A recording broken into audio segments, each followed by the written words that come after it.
Welcome back to the deep dive.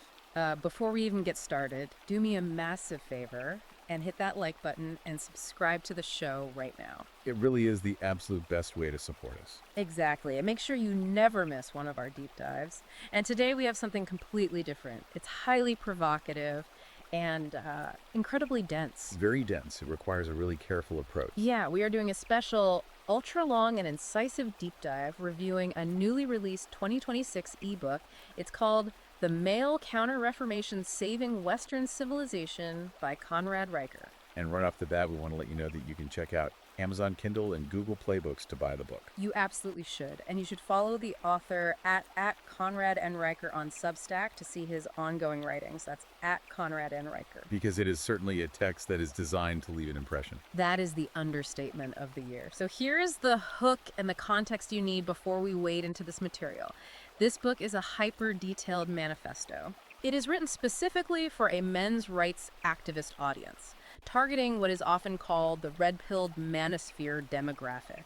And the author claims to offer a master key. Yes, a master key to understanding the entire history of Western institutions before they were, as he alleges, captured by feminists and Marxists. It's highly structured and unapologetic. Oh, completely unapologetic. He uses these highly sophisticated logical frameworks to make arguments that are deliberately designed to shock the mainstream. Our goal today is to unpack exactly how he constructs these arguments to captivate his readers. But before we go a single step further, we need to issue a strict neutrality disclaimer. Yes, please. This is absolutely critical for you to understand as you listen to our analysis today. The book contains highly politically charged content. Very charged. It touches on extreme left-wing and extreme right-wing cultural flashpoints, though its ideology sits squarely in the far-right manosphere camp. We want to make it undeniably clear that we are not taking sides here. Exactly. We are not adopting a red-pilled persona, and we are emphatically not endorsing the viewpoints, the politics, or the sociological claims made in this content. Our mission today is simply to act as your impartial expert guides. We are going to objectively report on the ideas, the historical examples, and the specific logical syllogisms contained within the original source material. Think of us as structural engineers. We're examining a very controversial building. Right. We are here to tell you how the beams connect, regardless of whether we agree with the building's purpose. Okay, let's unpack this.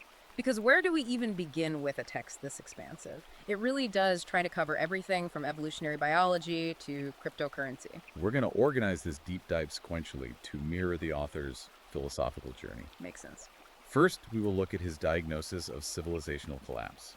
Second, his theory of how institutions were captured via cultural Marxism. Third, we will examine the biological bedrock he relies on to argue for immutable sex differences. And fourth, we'll break down his economic theories of the gynocentric state.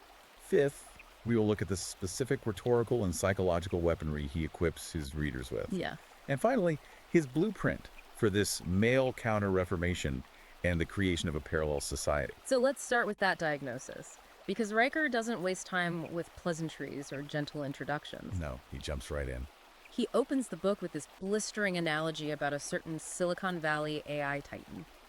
He describes a company that used to organize the world's information flawlessly, but recently dedicated its vast engineering resources to policing microaggressions in internal chats. He claims they prioritized safety and inclusion over speed and excellence. Right, and the result of that shift. According to Riker, it was a glitchy product launch that, to quote the book directly, couldn't tell the difference between a biological woman and a kangaroo. While their more ruthless competitors were literally launching rockets into orbit. Exactly. He uses this as a microcosm for the whole civilization. And it's a very deliberate rhetorical framing. Riker is arguing that this isn't just a corporate misstep or a bad quarter for a tech company, it's a civilizational symptom. He's saying the West has systematically replaced the masculine mandate of competence with the feminine imperative of comfort. But what makes his argument complex is that he doesn't just leave it as a cultural critique. He roots this immediately in evolutionary biology, specifically invoking the expensive tissue hypothesis. Let's pause there because he leans heavily on that scientific concept. The expensive tissue hypothesis was proposed by paleoanthropologists, right? Yes, he credits Aiello and Dean in the text. Can you explain what that hypothesis actually is in mainstream science before we get into how Riker weaponizes it? Certainly. In evolutionary anthropology, Leslie Aiello and Peter Wheeler proposed this hypothesis in the 90s to solve a metabolic riddle. Because the human brain is a massive energy drain. Exactly, it's a metabolic glutton. It consumes about 20% of the body's resting energy, despite making up only roughly 2% of its mass. In biological terms, it's an incredibly expensive tissue to maintain. So the hypothesis says that to afford that brain, we had to shrink another expensive tissue. Right, and in our case, it was the gut. Meaning we couldn't spend all our energy digesting tough plant matter anymore if we want to power this supercomputer in our skulls. We needed high-quality, dense, easily digestible calories. And the evolutionary shift that provided those calories was the introduction of high-fat, high-protein animal tissue into the hominid diet. Meat. Now, mainstream anthropologists debate the exact mechanisms, like whether it was scavenging or cooking. But Riker zeroes in exclusively on the man-the-hunter paradigm. Right. Riker asserts that this massive logic-driven organ expanded rapidly because of man the hunter. He calls this the evolutionary bedrock of our intellect. He argues it is not a social construct, it is a metabolic fact. And then he applies this ancient biological reality to the modern corporate world in a way that is just designed to really strike a nerve with his target audience. Yes, the text posits that the modern workplace is essentially the evolutionary savanna relocated to a glass skyscraper. He says the cognitive engine of civilization relies on the same traits that made the hunters successful. Ruthless efficiency, a singular focus on the objective. Extreme risk tolerance, and a complete disregard for social pleasantries when survival is on the line. If you are listening to this right now and you've ever felt stifled by corporate bureaucracy, this is exactly the frustration Riker is trying to tap into. He argues that by prioritizing HR departments focused on safety and inclusion, society has effectively removed the hunter from the equation. He says we are starving the collective brain of the civilization. He literally writes that we are trying to run a supercomputer on a gossip circuit. That metaphor of the starved brain sets the stage for his views on the domestic sphere as well. He moves rapidly from the corporate skyscraper to the nuclear family. Right. If the workplace is starving without the hunter, he argues the family unit is collapsing without the father. He identifies what he calls the epidemic of fatherlessness as the catastrophic cost of ignoring biological reality. And he brings some striking statistics to bear here to shock the reader. He cites data from the U.S. Department of Justice, claiming that a staggering 70% of juveniles in state-operated institutions come from fatherless homes. Now, sociologists often point to poverty systemic issues or a lack of community resources to explain those numbers. But Riker doesn't view this as a mere correlation driven by economics. He views it as direct biological and psychological causation. He tends to explain the why behind that statistic using a very rigid interpretation of behavioral psychology. Right. Riker argues that the single mother household, which he claims the modern matriarchy celebrates, actually functions as a primary manufacturing plant for pathology, criminality, and entitlement. Walk me through that leap. How does he justify such an extreme condemnation of single mothers? According to the manifesto's framework, a child fundamentally requires the disciplining logic of the father archetype to become a civilized adult. The father, in Riker's view, represents external boundaries, emotional stoicism, and the concept of no. He contrasts that with what he views as the maternal operating system, which he asserts is entirely based on emotional nurturing, immediate comfort, and safety. So his argument is that a mother's natural instinct is to protect the child from stress, whereas the father's natural instinct is to expose the child to manageable stress so they grow stronger. Precisely. Without the father to enforce the harsh rules of reality and delay gratification, Riker argues the child is rendered unfit for civilization. He essentially says we are harvesting the behavioral thorns we sowed when society decided fathers were optional luxuries rather than structural necessities. It's a bleak diagnosis. And he doesn't just look at modern crime stats. He pulls back to look at the entire arc of Western history to validate these anxieties. Right, because if we connect this to the bigger picture, he leans heavily on classical history, specifically Edward Gibbon's The History of the Decline and Fall of the Roman Empire. He argues that Rome didn't just fall because external barbarians showed up at the gates with swords. The structural integrity of the empire crumbled internally first. Because they stopped acting like Romans. He says they lost their masculine martial virtue and replaced it with bureaucratic decadence. Yes. He specifically points to the Annona, the state grain dole. Originally, the Roman Republic was built on the ethos of the citizen soldier, right? The stoic farmer who would drop his plow to fight for the Republic and then return home. But over centuries, as the empire grew wealthy, Riker notes that the populace abandoned this stoic duty. They clustered in the cities demanding free bread, the Anona, and the violent distractions of the gladiatorial games. Furthermore, they outsourced their defense to mercenary populations rather than fighting themselves. And the modern parallel he draws here is incredibly aggressive. He says we are simply repeating the cycle. He claims we are substituting the Colosseum for TikTok, meaning mindless, dopamine-driven entertainment. And substituting the disciplined Roman legions for a bureaucratic police force that, in his words, cannot define a biological woman, but will arrest a citizen for mispronouncing a pronoun. He is drawing a direct line between the loss of masculine physical hardship and the rise of frivolous state control. He also uses the Weimar Republic in 1920s Germany as a more recent and much darker historical warning. That's a heavy comparison. How does he frame the Weimar era?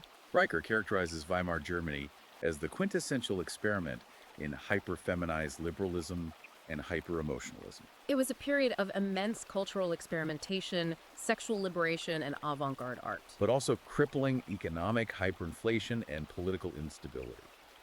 He argues that this total rejection of traditional male stoicism and hierarchy created a chaotic void, a massive vacuum of power. And as the saying goes, nature abhors a vacuum. So the inevitable result of that soft, chaotic culture was the violent authoritarian backlash of the Third Reich.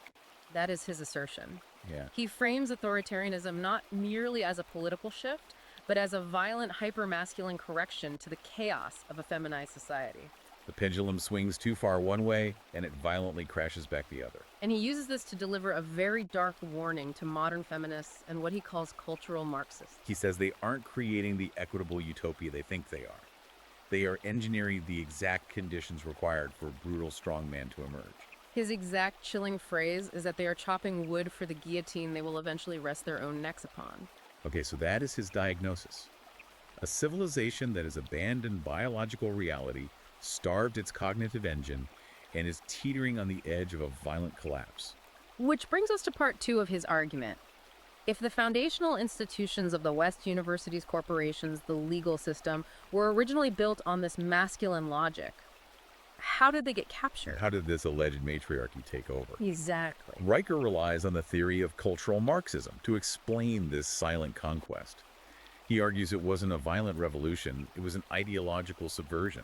I hear the term cultural Marxism thrown around a lot in political discourse, often pretty vaguely, but Riker gets very specific about its origins. He points directly to the Frankfurt School and a man named Antonio Gramsci. For you listening who might not be familiar, who is Gramsci and why is he central to Riker's theory? Antonio Gramsci was an Italian communist intellectual and politician. He wrote extensively in his prison notebooks while incarcerated by Benito Mussolini's fascist regime in the 20s and 30s. And Riker explains that Gramsci observed a fundamental problem for Marxist theory, right? Yes. Traditional economic Marxism, the idea that the oppressed workers would inevitably rise up and seize the factories, had failed to materialize in the West. Because the working class in the West, relatively speaking, was becoming more prosperous under capitalism. They didn't want a bloody revolution. They wanted a mortgage and a car. Exactly. The economic revolution failed.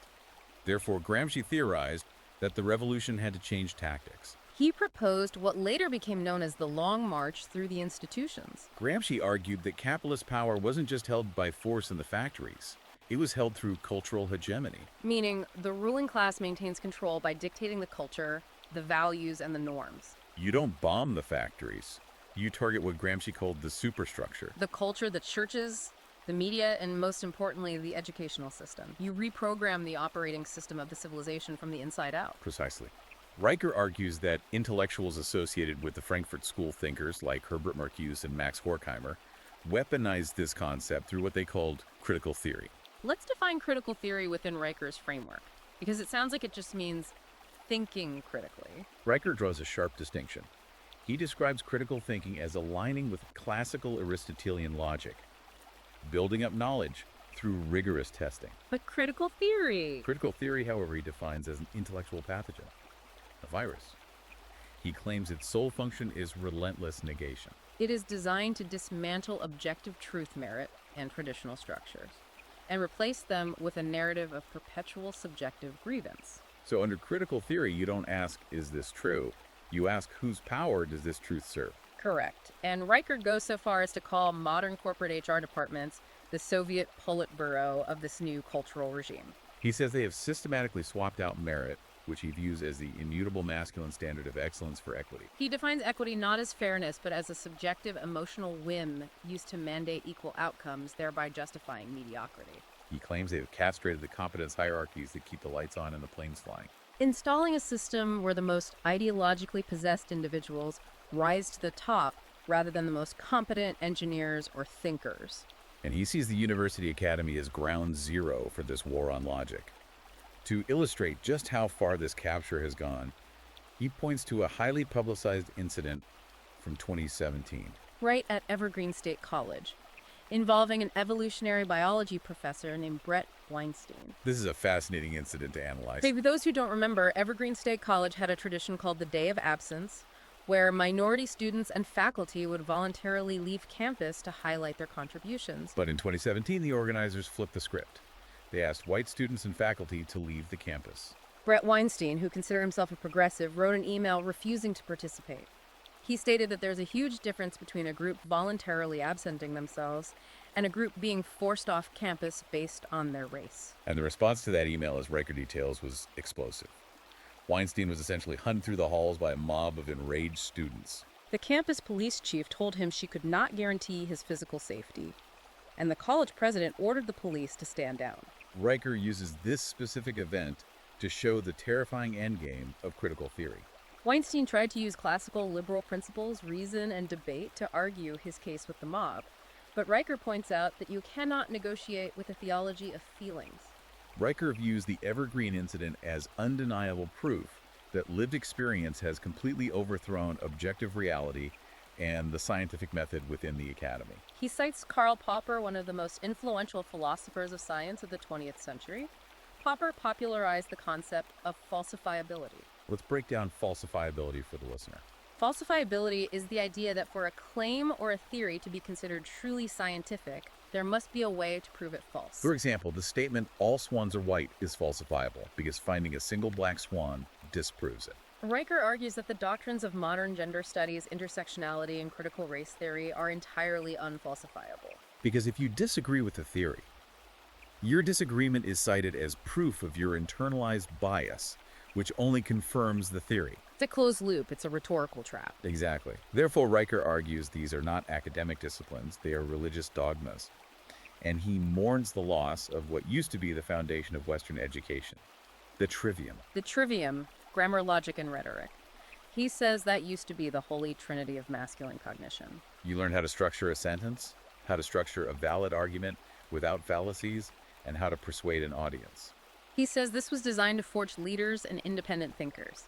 Now he says we have replaced the trivium with social emotional learning, or SEL. Riker claims that SEL is a deliberate mechanism to manufacture compliant, empathetic worker bees who are trained from kindergarten to apologize for their own existence. And to prioritize group consensus over objective truth. To really drive home what he believes has been lost, he contrasts this modern university safe space environment with the Royal Society of London, founded in 1660. The Royal Society is a brilliant historical anchor for his argument. This was the birthplace of modern experimental science, featuring minds like Isaac Newton and Robert Boyle. Their motto was nullius in verba, which translates to take nobody's word for it. Riker describes the Royal Society not as a polite collaborative networking event, but as an arena for intellectual masculine combat. He says these natural philosophers gathered to violently tear each other's hypotheses apart. They attacked the argument ruthlessly, not the man, just to see if the truth could survive the assault. There was no concern for hurt feelings. If your theory couldn't withstand the intellectual battering, it was discarded. He draws a direct, unbroken line from the loss of that rigorous, unapologetic intellectual combat to real-world physical disasters happening today. He specifically points to the Boeing 737 MX crashes as the ultimate tragic manifestation of this cultural shift. Now, this is a highly controversial leap. The mainstream consensus is that the Boeing crashes were the result of corporate greed, rushing a flawed software system called MCS to market to compete with Airbus and failing of trained pilots. But Riker frames it entirely differently. He makes the provocative claim that those planes didn't fall out of the sky simply because of a mechanical demon. He argues they fell because of a compliance demon. He views the Boeing disaster as the inevitable result of an educational and corporate system that has spent decades prioritizing diversity, equity, and inclusion metrics over the ruthless, mathematically unforgiving logic of engineering excellence. He argues that when you promote managers based on their ability to navigate HR sensitivities, rather than their ability to violently interrogate a system's flaws like they did at the Royal Society system's fail. Okay, so that covers his view of institutional capture. But to understand why he thinks this capture is fundamentally illegitimate, we have to move to part 3, the biology of immutable difference. Right. Riker argues that the entire cultural takeover he describes is only possible because society has collectively agreed to swallow a massive foundational lie. The idea that gender is merely a social construct. Yes, he attacks the blank slate theory. The idea that humans are born without built-in mental content and that all behavior is written by culture and socialization. He attacks us with everything he has, and he starts his counteroffensive at the absolute cellular baseline of existence, anosogamy. Let's really dig into anosogamy because if you understand this, you understand the bedrock of his entire worldview.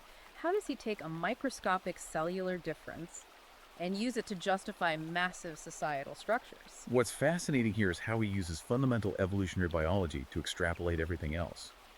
Anosogamy is the biological reality of sexual reproduction involving two differently sized gametes. That is the literal definition of biological sex. You have the female gamete, the egg, which is a massive, stationary, and metabolically incredibly expensive for the body to produce. A female mammal only produces a very limited number of these in her lifetime. And on the other side, you have the male gamete, the sperm, which is microscopic, incredibly numerous, produced by the millions daily, and designed purely for fierce competition and delivery.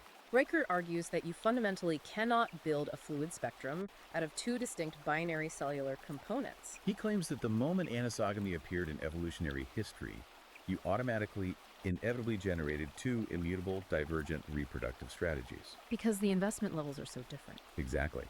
Drawing on evolutionary biologist Robert Triver's theory of parental investment, Riker notes that the female, because her egg is rare and gestation is physically taxing and dangerous, must adopt an investment strategy. She must be highly selective about mating, seeking safety resources, and a strong provider to ensure the survival of her costly offspring. Whereas the male, producing millions of cheap sperm, adopts a competition strategy.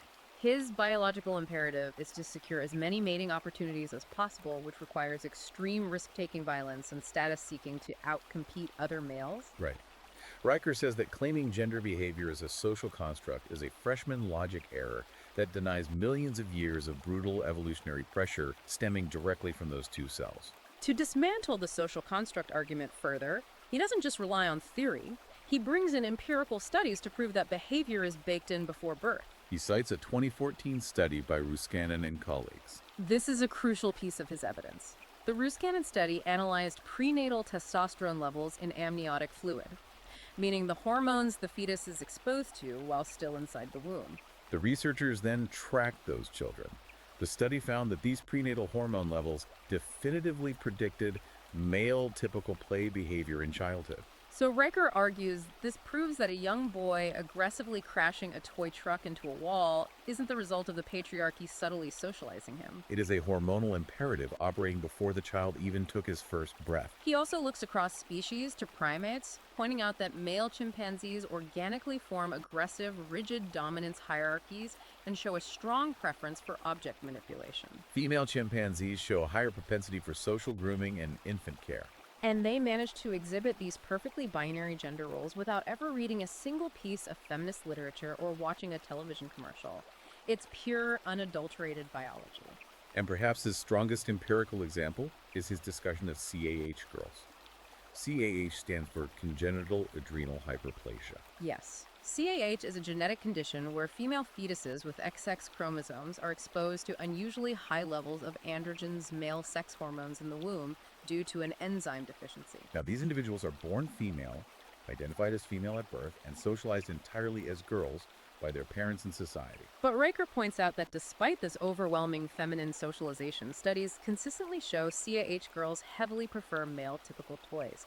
They exhibit more aggressive play and later gravitate toward male-dominated careers. He calls this a natural experiment that provides the ultimate proof of the power of hormones over socialization. You can dress a CAH girl in pink, but her brain was bathed in testosterone, and her behavior reflects the hormone, not the clothing. Furthermore, he relies heavily on the extreme male brain theory posited by cognitive neuroscientist Simon Baron-Cohen, which Riker supports by citing various MRI meta-analyses. This part of the book is super detailed. He breaks down the literal physical architecture of the brain. He does. Riker points out that on average, the male brain has a significantly larger total volume. More importantly, it features higher intrahemispheric connectivity. Meaning there are dense neural connections back and forth within individual hemispheres. Baron-Cohen's theory suggests this specific wiring is optimized for systemizing. The drive to analyze, explore, and construct systems, whether that's a mechanical engine, a computer code, or a legal framework. Conversely, the average female brain shows higher interhemispheric connectivity, meaning dense connections crossing back and forth between the left and right hemispheres. Baron-Cohen argues this is optimized for empathizing, the drive to identify another person's emotions and thoughts and to respond with an appropriate emotion. It's built for rapid social navigation and consensus building. Riker uses this neurological data to make a sweeping civilizational claim. He says that men are literally physically built to build systems and conquer harsh environments, while women are built to navigate complex social dynamics. He insists this isn't a moral value judgment. One isn't better than the other. It is just a structural reality of the species. But the way he applies it is certainly controversial. He argues that trying to force 50-50 equity in fields like STEM, science, technology, engineering, and math is a fool's errand. Because STEM is pure systemizing. He writes that trying to socially engineer equal outcomes in these fields is like trying to teach a goldfish to play chess. You are fighting against the fundamental neurological wiring of the organism. But he argues this biological reality is currently under a coordinated attack, identifying what he calls a literal chemical war on boys. He cites endocrinological data, specifically a well-known study documenting a steady population-wide drop in average male testosterone levels. It's an alarming statistic. The study showed an approximate 1% per year drop in testosterone since the 1980s. A 30-year-old man today has significantly less testosterone than his grandfather did at the exact same age. Riker blames this partially on environmental factors. He points to endocrine disruptors, specifically synthetic xenoestrogens leaching into the water supply from plastics, agricultural chemicals like atrazine, and the widespread use of hormonal birth control. But he pairs that environmental argument with a critique of psychological and chemical warfare in schools. He looks at the skyrocketing rates of ADHD medication amphetamines like Adderall and Ritalin prescribed overwhelmingly to young boys. He claims that the modern educational system, which is a heavily female-dominated profession, is fundamentally incapable of managing the natural, hormonally driven kinetic energy of boys. Rather than allowing them to run, wrestle, and compete, the system demands verbal compliance and the ability to sit perfectly still for 8 hours a day. When boys naturally fail to conform to this feminine standard, Riker argues society doesn't change the classroom. It chemically lobotomizes the boy to force him to fit the mold. Having established his absolute belief in biological determinism, Riker scales his argument up to the macro level in Part 4, the economics of civilization and the gynocentric state. Here he aims to prove that men, despite being demonized by modern culture, are the indispensable economic engine keeping society from collapsing into the Dark Ages. He starts this section with a concept he terms the male logistics paradox. He points out a glaring hypocrisy in mainstream feminist discourse. He notes that activists constantly complain about the glass ceiling, the invisible barrier keeping women out of the comfortable air-conditioned corner offices and boardrooms. But he argues they completely willfully ignore the glass cellar. What exactly does he mean by the glass cellar? By the glass cellar, he means the grimy, dangerous, physically grueling, and absolutely essential substratum of daily existence. The high-voltage power grids, the subterranean sewage treatment facilities, the deep-sea oil rigs, the long-haul trucking networks that deliver food to the cities. These are industries that are 95 to 99% male. He notes that men constitute 93% of workplace fatalities. He argues that men are quite literally the life support system for civilization. They are the ones taking on the massive physical risks and destroying their bodies in the process, driven by that evolutionary mandate to provide and conquer. While women biologically avoid these fatal risks. He uses a very evocative historical contrast here to make his point. He compares men like Leland Stanford and the thousands of nameless laborers who blasted through the solid granite of the Sierra Nevada mountains to build the Transcontinental Railroad. They faced avalanches, explosives, and death to connect a continent. And he compares those builders to the modern corporate DEI, diversity, equity, and inclusion officer. He says the DEI officer's greatest feat of engineering is constructing a theoretical safe space in a boardroom. He argues their primary output is just generating friction in email chains and punishing the people actually doing the work. One archetype built the engine of modern prosperity. The other is a parasitic tax on it. This concept of parasitism is central to his most crucial and likely most offensive to mainstream sensibilities economic argument. He formalizes this as the syllogism of servitude. And he doesn't base this on philosophy. He roots it in hard fiscal data from the IRS and the OECD. Okay, let's really break down the syllogism step by step, because Riker presents this as mathematical certainty, not a conspiracy theory. Walk us through the math. He lays it out like this. When you look at tax data over the entire lifespan of a demographic group, the data demonstrates that men in the aggregate are the only net positive lifetime contributors to the state. Meaning they pay more in income tax, property tax, and capital gains over their lives than they consume in government services. Okay, that's premise one. What's premise two? Premise two is that women as an aggregate demographic are net beneficiaries of state spending. Due to lower average lifetime earnings, career breaks for child rearing, and longer lifespans, they consume significantly more in healthcare, public education, subsidized housing, and welfare programs than they will ever contribute in taxes. Therefore, his conclusion, the syllogism of servitude, is that the modern welfare state is mechanically, mathematically, a massive transfer of wealth from the male host to the female consumer. Exactly. He says the government has essentially replaced the traditional husband. The state acts as the ultimate beta provider. It uses the threat of force to confiscate male labor and capital through taxes and redistributes it to subsidize the lifestyles of women. Because the state provides this financial safety net, women no longer have to rely on a traditional marriage to survive. And he claims this economic shift completely short-circuits evolutionary biology. This is where he introduces the Pareto principle of female hypergamy. Let's explain the Pareto principle first. The Pareto principle, often called the 80-20 rule, is an economic observation originally made by Vilfredo Pareto, who noted that 80% of the land in Italy was owned by 20% of the population. It's a power law distribution that appears everywhere. 80% of a company's sales come from 20% of its clients. 80% of a software's crashes are caused by 20% of the bugs. Right. And Riker takes this cold economic principle and maps it directly onto human mating behavior using data released by the dating app Tinder. He points to studies of Tinder swipe data showing a brutal asymmetry. Women on the app found 80% of men to be below average in attractiveness. The data showed that the top 10 to 20% of men were receiving roughly 80% of the female attention and matches. He argues that historically female hypergamy, the biological drive to mate with the highest status male possible, was kept in check by the harsh reality of survival. A woman had to eventually settle for a reliable average provider male, the 80%, just to ensure she and her children didn't starve. But today, because the state funded by the taxes of those average men now provides that baseline security through welfare food stamps and public housing, women are entirely freed from the necessity of settling. Riker argues they are free to endlessly chase the top-tier genetically gifted alpha males for transient thrills. He claims this specific dynamic, the state subsidizing female hypergamy, is what is creating the massive socially destabilizing demographic of incels, which he attempts to rebrand as voluntary abstinence. Men who realize the game is rigged and opt out. It also explains the explosion of single motherhood as women share the top men who have no intention of sticking around. Riker sees the entire legal system, particularly family courts, as the violent enforcement arm of this wealth extraction. He views the institution of no-fault divorce as the final nail in the coffin of the nuclear family. No-fault divorce was pioneered in California in the late 1960s, allowing marriages to be dissolved without having to prove infidelity or abuse, just irreconcilable differences. Riker notes that today divorce is initiated 70 to 80% of the time by women. He references the pessimistic philosopher Arthur Schopenhauer here, suggesting that the modern legal system is a weaponized tool to facilitate the transfer of assets from the producer to the consumer. He says family courts do not dispense justice, they dispense plunder.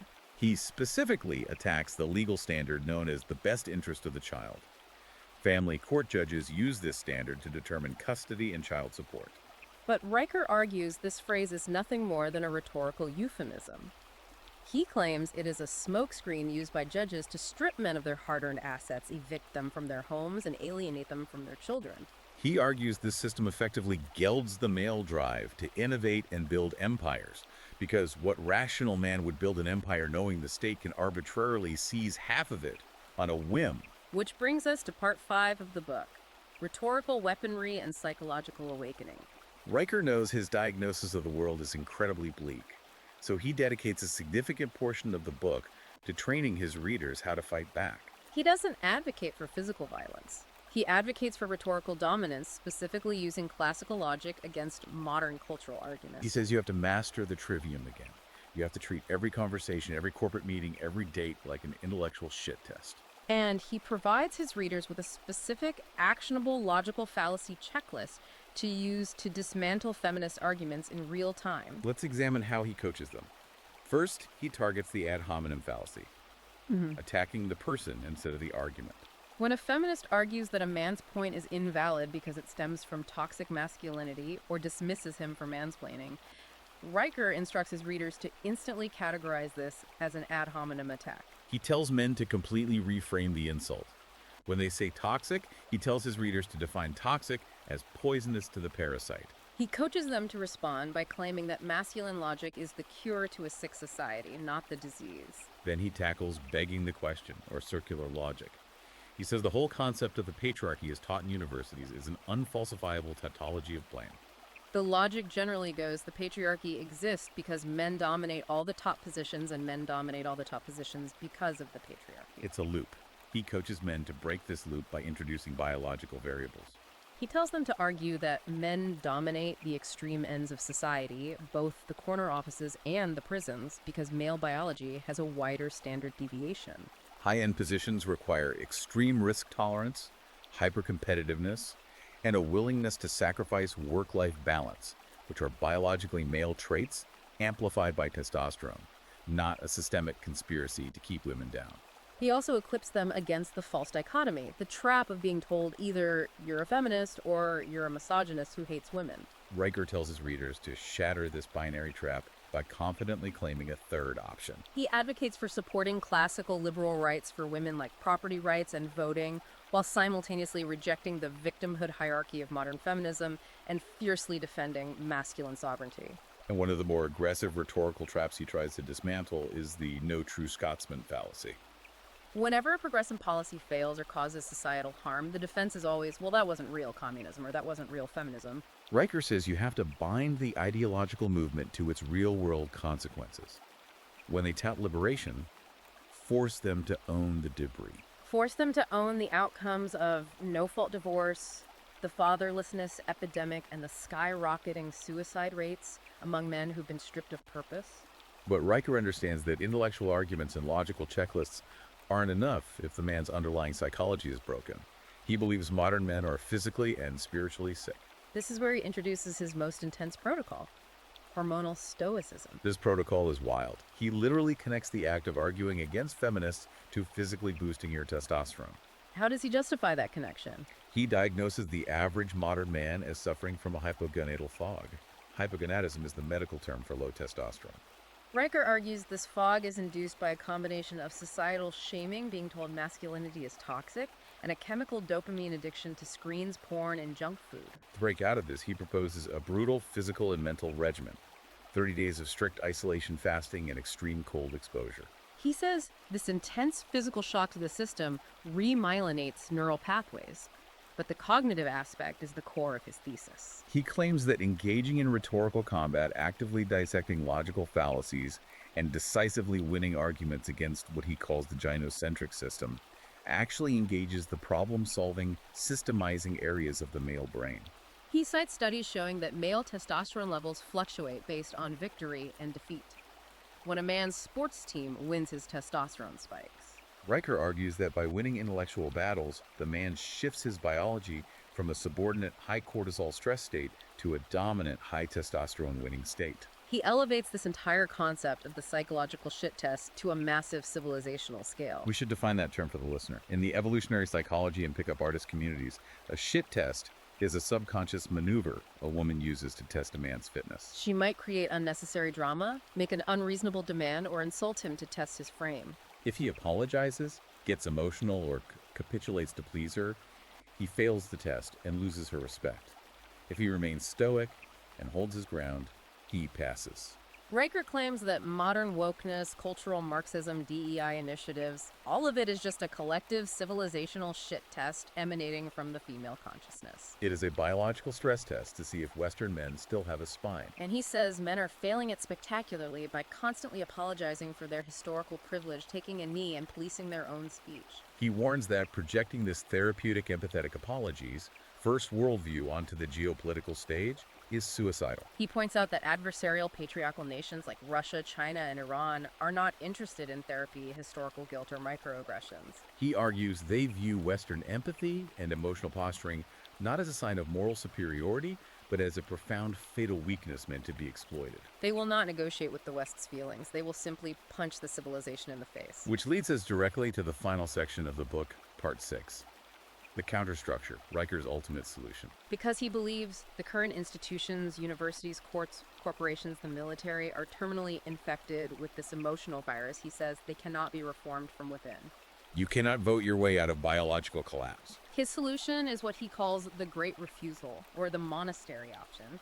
He compares this exact cultural moment to Martin Luther nailing his 95 Theses to the church door. Luther realized the Catholic Church was too corrupt to fix from the inside, so he bypassed it entirely using new technology, the printing press.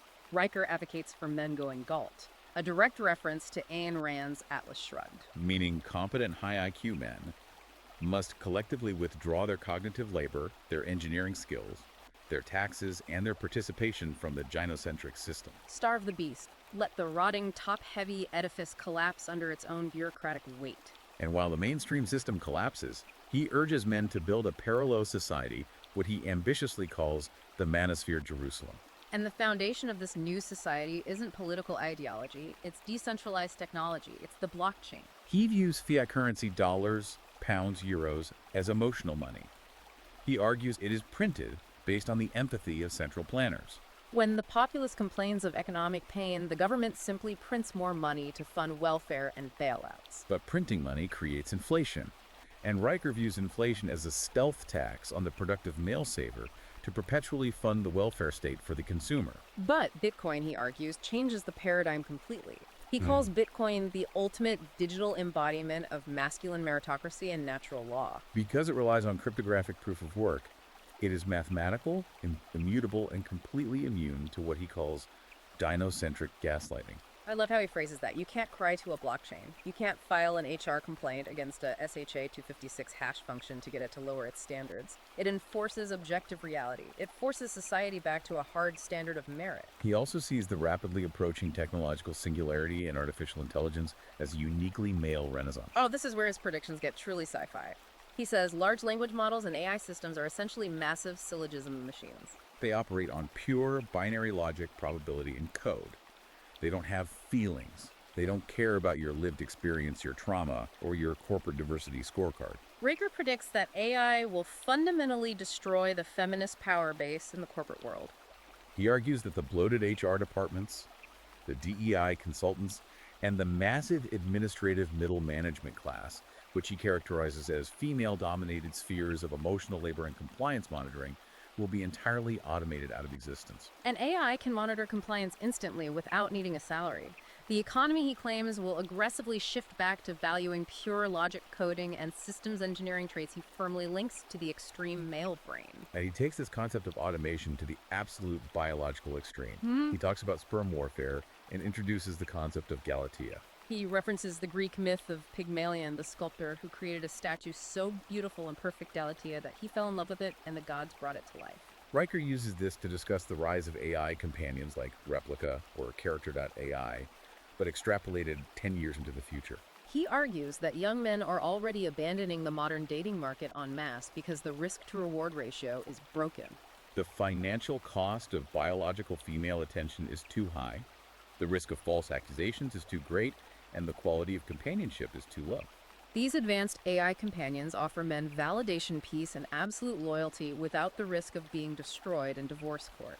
Combine the perfection of the psychological AI companion with the coming reality of artificial wombs and advanced IVF technology. Riker predicts that within a few decades, the biological female monopoly on reproduction and companionship will be completely broken. Men will be able to replicate their genetics and fulfill their emotional needs without needing to interact with modern women at all, effectively crashing the market value of biological female attention to zero. So the final blueprint he leaves his readers with is a plan for total structural exit. He advocates for men forming exclusive guilds and mastermind groups. He calls for the use of private arbitration tribunals built on smart contracts to settle disputes entirely outside the jurisdiction of state family courts. He points to the explosive growth of independent, male-centric podcasting and media, valuing it at over $15 billion, as proof that this counter-economy is not just theoretical, it is already thriving and highly profitable. And his ultimate political goal for this new Jerusalem, a society where the right to vote is no longer a universal right based on mere existence, but is strictly tied to your net tax contribution. Only the producers, the people with actual financial skin in the game who keep the engine running, get a say in how the surplus is used. It is an incredibly detailed, ruthless vision of the future. It really is. This raises an important question, and as final thought, I want to leave you, the listener, to mull over as we conclude our analysis of Riker's manifesto. Riker places all his faith in decentralized technology and AI as the ultimate saviors of masculine logic. He believes the machine will always inherently favor objective, proof of work, and cold calculation. But we have to consider the alternative trajectory of AI development. What if artificial intelligence, which is increasingly being designed by tech giants to perfectly mimic human empathy, emotional intelligence, and complex social connection, actually masters the feminine domain better than humans do? Wow. Could AI end up automating not just masculine systems logic, but also feminine emotional labor? If a machine can provide perfect frictionless empathy, it could create a bizarre post-gender reality that completely escapes and renders obsolete the strict binary biological determinism that Riker's entire worldview is built upon. That is a wild thought to end on. If the machine can fake empathy perfectly, the whole binary that he relies on completely collapses. Indeed, it challenges the very foundation of his technological utopia. It suggests the singularity might not be a male renaissance, but the end of gendered utility altogether. As a reminder to you listening, our goal today was to dive deep into the highly charged, incredibly provocative, and highly structured arguments presented in this book. We know this material is intense. We are here strictly to help you understand the architecture of this specific subculture and worldview, maintaining our role as your impartial guides through the text. We have objectively laid out the author's syllogisms, his historical interpretations, and his sociological claims exactly as they exist in the manifesto without endorsement. If you want to read the source material for yourself and examine the arguments firsthand, make sure to check out Amazon Kindle and Google Play Books to buy the book The Male Counter-Reformation by Conrad Riker. And you can follow the author directly at Conrad and Riker on Substack to see more of his ongoing work. Thank you so much for joining us on this massive, complex journey today. Please remember to hit that like button and subscribe to the show so we can keep bringing you these ultra-long deep dives into the most fascinating, challenging, and controversial material out there. See you next time.